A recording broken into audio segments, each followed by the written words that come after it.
Hello, everybody. So we are just out of one reading. That's just a reminder of getting some alone time, some solitude time out in nature. Okay, make sure to do that because you're going to enter stages of denial and you want to make sure you come out victorious. You don't want to do this.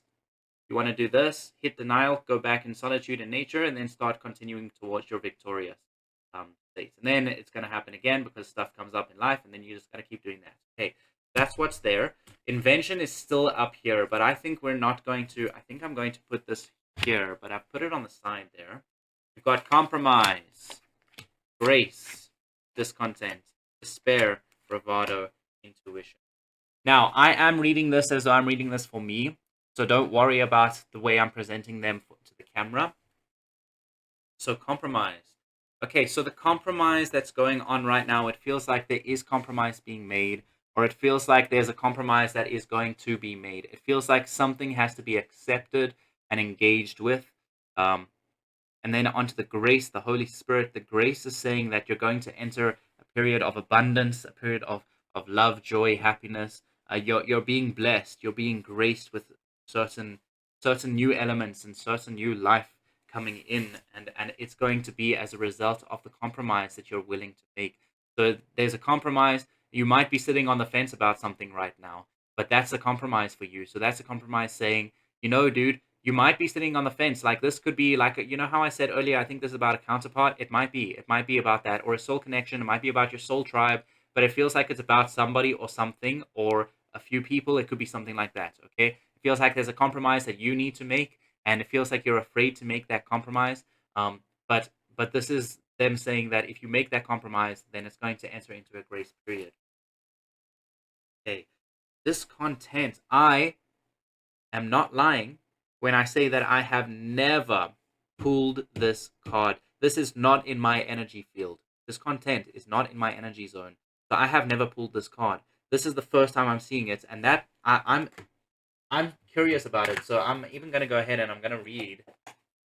Before we read though, let's see if we can figure out what it's saying.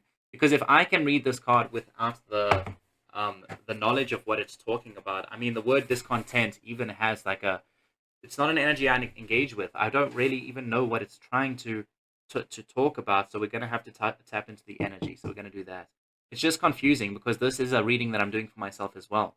The fact that discontent has actually come up means that there's discontent here. Ah, well, that's easy now. Okay, I've realized that actually there is some energy there. So there's some energy, there's some discontented energy about the way life has worked out. So it feels like this compromise has to be made because there's discontent energy. So it feels like you're unhappy because you missed an opportunity, or it feels like you feel like something went to waste. It feels like something's wasteful. It feels like maybe it feels like you've unlocked your potential and now you have to give it up because you have to compromise for something instead. And that is your grace period. Now notice how much more devilish the discontent card is. This is a choice that you get to make. This is a choice that we are now getting to make. And we either get to choose, well, we can make this compromise and we can see what happens, or we can just let things go and decide to keep going as we are. And in that case, we know that there's going to be this level of discontent. It's just crazy because right now we sit in this discontent because of this compromise. But if this compromise were to just dissipate and fade away, then we would be left with discontent anyways. That's this energy playing out at the top there. Okay, which then brings us into this one down here. So it jumps over to the despair card down here. The despair card is saying, well, be careful of the choice, be wise in the choices that you make now, because this period of life, the choices that you make will impact the next 5 to 10 years of your life. Obviously, it'll impact the rest of your life, of course, as well. But what I mean is, you get to choose now the person you want to grow up into. Otherwise, you're going to grow up and be somebody, and you might realize that you don't like that person, and you might have to restart this all again. So this is actually a blessing in disguise, the fact that everyone's waking up and everybody's growing up and everyone is becoming like spiritual, and you're getting that intuition, which is exactly what we're moving on to now. So the despair is coming up because there's a firstly, we're getting actual desperation, so it feels like there's a lot of desperation energy, a lot of like, I need to do this now, and also a lot of, what if I don't do this? What's going to happen? There's a lot of, it feels like a lot of tense pressure, self-placed pressure is what's coming through. Then the bravado is saying, well, dude, just deal with that self-placed pressure, okay? Be strong, be proud, be bold, okay? Your warrior guides. So your warrior guides are the guys in your team or around you, or they're your ancestors that will help you be strong when you need to. If you need to, you can call on them. You can say, hey guys, please can you help me be a little bit stronger today? Or please can you help me like unlock the feelings that I'm currently feeling, which I don't really know what they are. Okay, that's going to help you. The more you ask your angels for assistance, the more they will assist you. Okay, then you go into your intuition. So that's your intuition coming out with the angels. They're saying, hey, dude, you got that intuition. You know what, doobie. Just keep trusting yourself, okay? Then exhaustion. Now, exhaustion's presented that way. Have loss, which kind of wants to come out at a side like that. Then we've got nature spirits, and then we've got celebration again, and devotion again, and loss and exhaustion. Okay, cool. So what does this mean? What do be this mean? Why did I put loss down like that? Because you're surrendering. You're surrendering. You're trusting that there's a higher process. You're devoted to this higher process now, which is why you can start celebrating, because you're celebrating that it seems like you're making the right choice. It feels like you've been exhausted. It feels like you're not having a good time. And that's because there's this loss period going on. But what's happening is that it feels like you're now surrendering to that loss. It feels like the loss might still be something that's going to exhaust you. It's something that you still need to make sure you ground yourself for, because you still have to deal with it. And that's why the nature spirits came back up again. But the devotion is the biggest thing here. It's saying you are now devoted to making yourself a better person. And that means things are going to happen for you. That's why this loss isn't in any sort of like, you know, in Yu-Gi-Oh, you can enter a defense stance, attack stance, defense stance.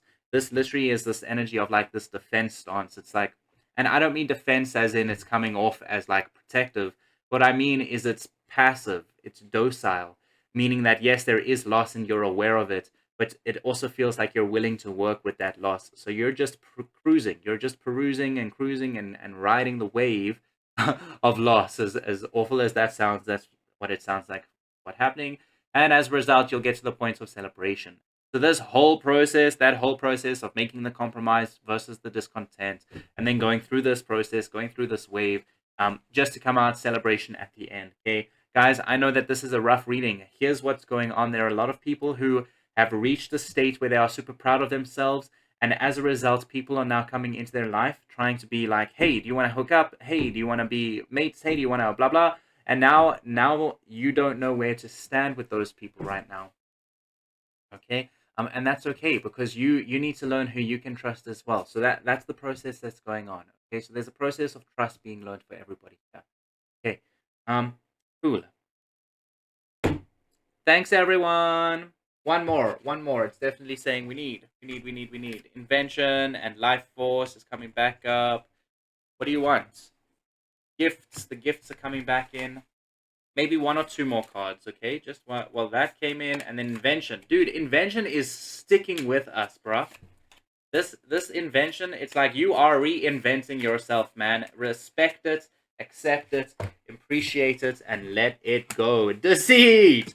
You are still deceiving yourself. Notice how I put that right next to my intuition. Dude, there is somebody who just doesn't trust themselves.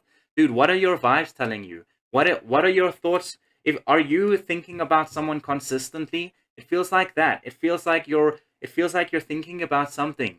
It almost feels like you want to chase something, but you're not chasing it. But the interesting thing is that it's happening for you anyways. And meanwhile, you just keep deceiving yourself. You're like, nah, that's not, nah, brah, that can't be. Is this true? Nah, no, there's no ways. There's no ways. Okay, dude, trust that there's ways. There's always a way. Okay, this deceit is an energy which doesn't actually exist. That's why it is deceit. It's fake. It's false. It's lies. All you need to do is realize that it's lies, and therefore you never use that energy again, and therefore you never have to be dishonest, and therefore you never have to worry about ever being deceived or ever deceiving someone else ever again. This is a very, very powerful, this energy is coming through so prominent in all of my readings. Deceit energy. Just stop being dishonest. Deceit is the biggest issue that we have. Why? Because it's something that allows us to put blame on other people. It allows us to put our hurt and anger and frustration on other people because we're lying to ourselves. When we are deceiving, whether it's other people or ourselves, it's a lie taking place, which means it's lack of truth. You know what lack of truth means? It means that you take your power away from you. Every time you feel like you can't tell the truth, it's just you pretending that you live in this bubble where other people control you. Okay. Cool. Well done, everybody. Super proud of everybody here. You're all doing your light work and you're all getting your shadows out of the way and you're doing the tools and you're hearing these readings and everybody's making the progress they need to. I'm super happy. I'm super happy and I'm super proud and you all freaking rock. Thanks for rocking up and I will see you in the next video.